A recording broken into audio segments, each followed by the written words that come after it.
आजकल कर्ज लेने का फैशन सा हो गया है और कर्ज मिल भी जाता है बहुत आसानी से।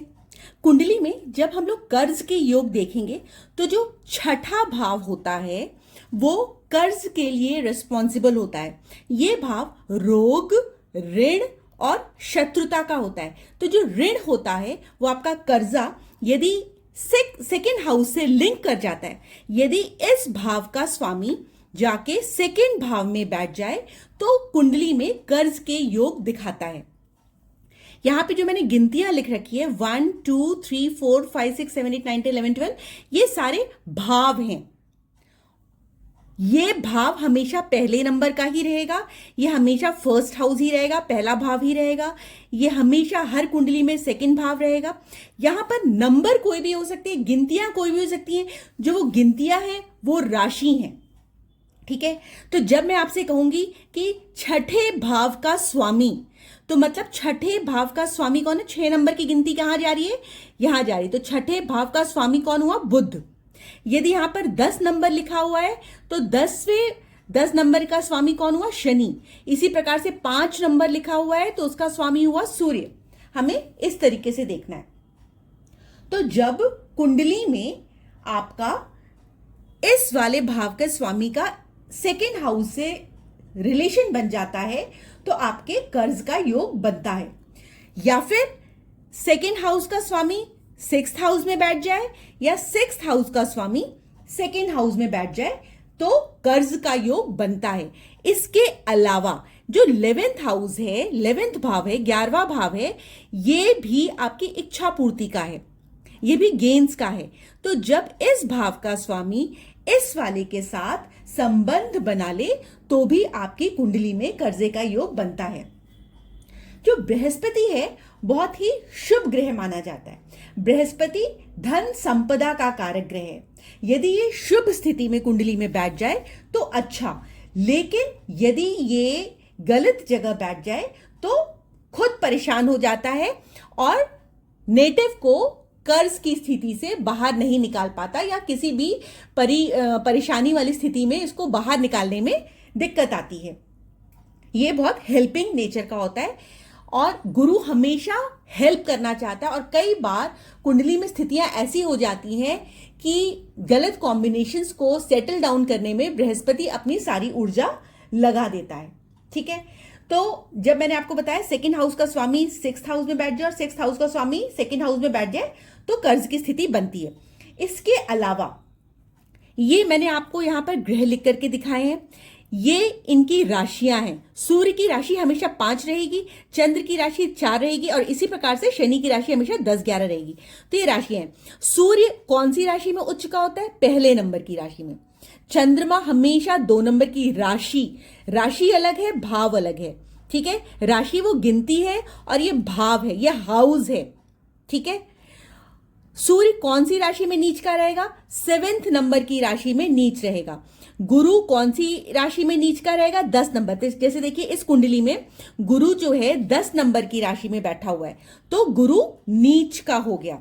शुक्र जो है 6 नंबर की राशि में लिखा हुआ है तो शुक्र आपका 6 नंबर की राशि में नीच का होता है। गुरु जो है 10 नंबर की राशि में नीच का होता है। तो जब भी आपकी कर्जे की स्थिति बन रही है तो आप अपने सेकेंड हाउस को एनालाइज करिए। सेकेंड हाउस जब इसका लॉर्ड, इसका स्वामी कभी भी नीच नंबर में आकर के बैठ जाए, कुंडली में कहीं पे भी नीच भाव में आकर के बैठ जाए तो ये आपको कर्जे में फंसा देता है। ठीक है, मान लिया जैसे इस 2 नंबर की गिनती का स्वामी कौन है?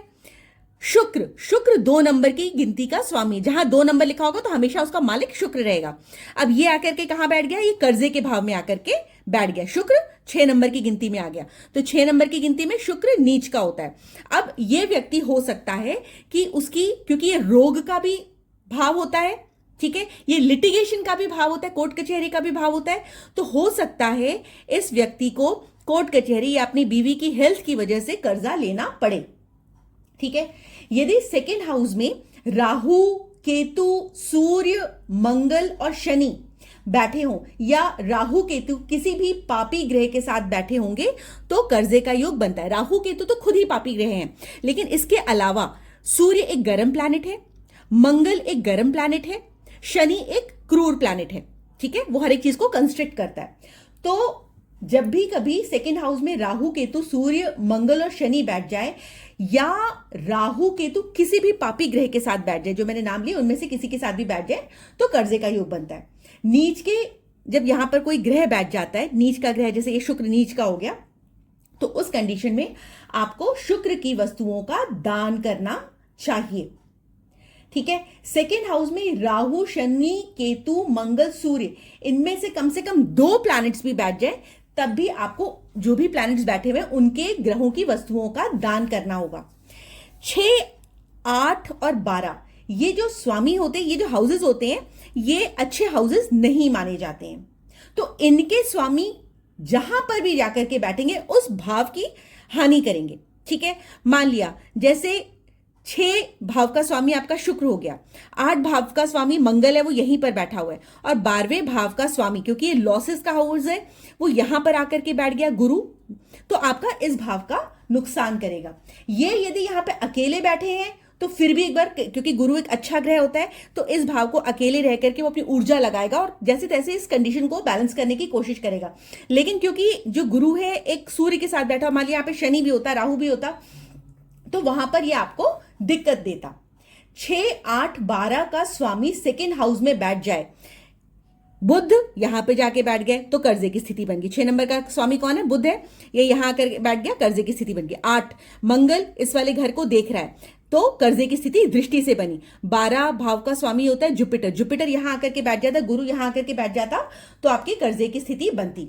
ठीक है, तो second house Lord second house Lord 6th house में बैठ जाए, जो मैंने आपको बताया, या 6th हाउस लॉर्ड सेकेंड में बैठ जाए तो भी कर्जा। सेकेंड और 6th हाउस, जैसे इसका स्वामी है शुक्र और इसका स्वामी कौन है? इसका स्वामी है बुध। शुक्र और बुध कहीं भी आकर के बैठ जाए तो भी कर्जे की स्थिति बनाते हैं। गुरु 10 नंबर की गिनती में नीच का हो, अब जैसे ये सूर्य के साथ बैठा, अब इसकी डिग्री मान लिया ये गुरु जो है आपका 10 डिग्री का है, सूर्य 12 डिग्री का है, तो ये कंबस्ट हो गया, जल गया। ठीक है, तो उस कंडीशन में भी गुरु में वैसी दम नहीं है क्योंकि वो नीच का है और सूर्य के साथ बैठ के कंबस्ट भी हो गया। तो यहां पर आपको जुपिटर को का दान करना होगा, उसके मंत्रों का जाप करना होगा ताकि उसमें स्ट्रेंथ आए और उसकी नेगेटिविटी खत्म हो। यदि आप सेम ऐसा नहीं कर पाते तो यही रीजंस बनेंगे कि आपके साथ धोखा हो सकता है, चोरी हो सकती है, या ये कॉम्बिनेशन जो है आपको बहुत नेगेटिवली अफेक्ट कर सकता है। सेकेंड हाउस पर नीच की दृष्टि, अब जैसे मंगल है, मंगल एक गर्म ग्रह है, उसने यहां पर दृष्टि डाल दी। ठीक है, मान लिया एग्जाम्पल सूर्य यहां पर बैठा होता, अष्टम भाव में बैठा होता और सेकेंड हाउस पर यहां पर दृष्टि डाल देता तो आपके लिए दिक्कत आ जाती। तो उस वक्त कंडीशन में क्योंकि सूर्य यहां पर बैठ करके इस धन के भाव को जला रहा है, अपनी गर्म दृष्टि से खराब कर रहा है, तो उस कंडीशन में आपको मान लिया यहां पे 7 नंबर भी लिखा होता, जैसे सूर्य है 7 नंबर में नीच का है, अब सूर्य यहां पर बैठा हुआ है और यहां से उसने 7 नंबर इस वाले भाव को देख लिया तो यहां पर बहुत ज्यादा नीचता का असर दिखाएगा। तो सूर्य की समस्या होगी, तो आप नीच का है या नीच की दृष्टि है या 8-12 के साथ संबंध है तो लाल वस्तुओं का दान करिए, गन्ने के गुड़ का दान करिए। संडे को उस वार पर उस चीज का दान करने में आपको हेल्प मिलती है। ठीक है, यदि चंद्रमा की वजह से दिक्कत आ रही है तो चावल का दान करिए, मंगल की वजह से दिक्कत आ रही है तो गुड़ का दान करिए, बुध की वजह से दिक्कत आ रही है तो हरी सब्जियों का, हरी मूंग की दाल का दान करिए, बृहस्पति या गुरु की वजह से दिक्कत आ रही है तो हल्दी पाउडर, चने की दाल, इसका दान करिए। शुक्र की यदि जगह से दिक्कत आ रही है तो आप घी का, चावल का, चीनी का दान करिए। शनि के कंडीशन में आपको सरसों का तेल या लोहे का सामान दान करना चाहिए। उस कंडीशन में हम जातक को इस तरीके से कर्जे के योग से बाहर निकालते हैं। यदि आपको मेरी वीडियो पसंद आई हो तो प्लीज लाइक करिए, शेयर करिए और सब्सक्राइब करिए ताकि किसी का भला हो पाए। Thank you so much for watching.